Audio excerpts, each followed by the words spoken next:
Hi guys, nagaan isiniif haa baay'atu isiniin jennaa. Har'aa firii giiftii natsaa namaa kennu. Natsaa 5 namaa kennu koodii kanatti fayyadamtanii akka argattaniif isiniif jedhaa jira. Maachirraa fixee firii kana waan hin barbaadu maratadhee konneef hin jedhaanii.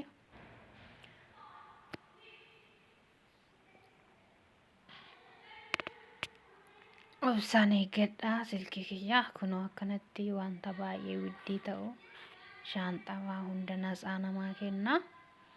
Isin immoo koodii kanatti fayyadamtanii isiniif immoo innatti fayyadamtanii koodii keessan isinii fidee koodii keessan immoo hiriyoota keessaniif sheer gootanii itti fayyadamtuu jechaadha.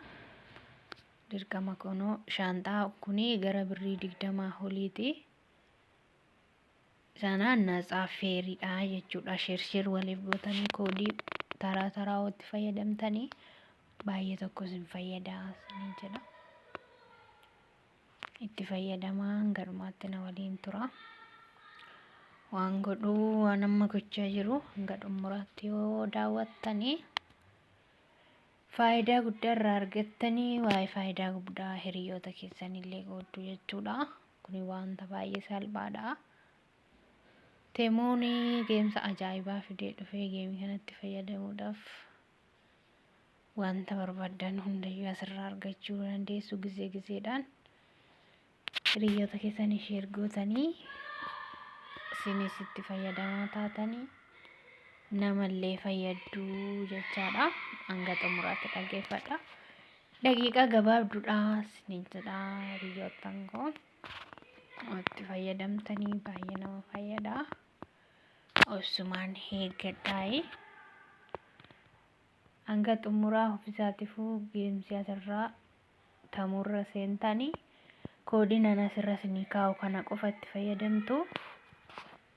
Sana booddee baqa hanga xumuraatti nama dhumarra isiniin kaa'u dhuma viidiyoorra koodii isiniif barreessa jechuudha. Koodii tamurra galtanii koodii sana gaafa barreessitanii okkeettanii intinii natsaa namaa kennaa jechuudha. Feerii wanta achirraa bitachuu barbaadan wanta fedhii keessanii wanta widdii ofii bituu hin dandeenye achirratti feerii maraxxanii koodii sana sheer namaa gootuu jechaadha. Obsaan eeggadhaa wantoota akkanaa naasanii fidu. Warroonni tamuu hin qabne immoo istoorirra galtanii gadi buufattanii koodii kanaan itti fayyadamuu qabdu. Namni teemuu dhabdan jedhee jirtu jedheellee yaadu hin beektus appilikeeshiniin kun appilikeeshinii addunyaa hundi itti fayyadamaa jirudha jechuudha. Addunyaa guddaatu itti fayyadama. Namoonni baay'ee iPhone faa namoonni irraa argatantu jira. Maaliif irraa itti fayyadamanii koodii isaa walii erganii hiriyoota ofiitiin walitti fayyadamanii namoonni hedduun akkasittiin haala kanaan namoonni fayyadamaa ta'antu jira. Isiniin jedha. Anillee kana dura yeroo tokkicha fudhadheetiin ture. Isa yeroo dura fudhadhe sanallee isiniif hanga dhiisa yoo barbaadan jechuudha. Obsumaan nafaana turaatii itti fayyadamaa ta'a. Uffata jennaan laaptooppii jennaan namoonni hedduu iPhone illee achirraa iPhone 40 kana faatu achirraa argama. Kana waan xiqqoodhaaf koodii bichaatti fayyadamtanii yeroo xumurarra kana isinii fidee asirratti koppii gootu jechuudha koodii kana.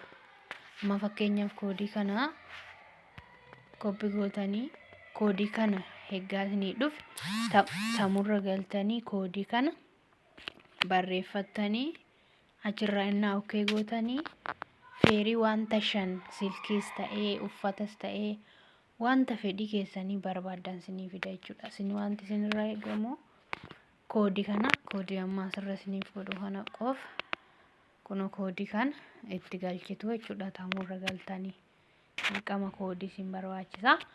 Koodii sana itti galchitanii sennaa immoo isinii hundumayyuu guuttattanii xumurtanii bakka koodii kanaatiin isin ga'ee koodii keessan immoo nama tokkoof sheer gootanii nama san immoo inni darbeetoo itti fayyadamee isin immoo adaraasha keessanii durayyuu innuma seentanii tamurratti guutamee jira. Bakka isinii dhufu hundumayyuu achirratti silkii keessan guuttanii gaafa isinii dhufu achitti dhufame isaanuu hin beekama waan ta'e WhatsApp irratti isinii bilbilama. Manatti adaraasha ogeessan immoo karuma manaatti isinii dhufe itti fayyadamaa taatu jechuudha. Kanaafuu waan na dhaggeeffattanii guddaa galatoomaa. Koodii kana sirriitti itti fayyadamaa isiniin jedha. Wanta salphaadha kun waan amma wanta hedduu silkiirra xalabadhee wanta fedhii kiyyaa wanta asirra na barbaachisu jechuudha. Wantoota silkiirratti fayyadamu baay'ee guddiidha wantoonni kun jechuudha. Ani haala kanaan amma itti fayyadamee nan jira. Kun naxiba tokkittii kana namni koodii keessanitti fayyadamee akkanatti nasaa uffanni keessan mana keessanitti wanti isin filattanii barbaadan mana keessanitti isinii dhufaa jechuudha. Haala kanaan itti fayyadamtanii koodiitti fayyadamuu hin dagatinaa isiniin jedha hiriyoottan koo. Koodii nama isinii asirraa kaa'e kana itti fayyadama. Suuraa isaa gubbaarratti isinii maxxansaa seentinii gubbaarratti jechuudha.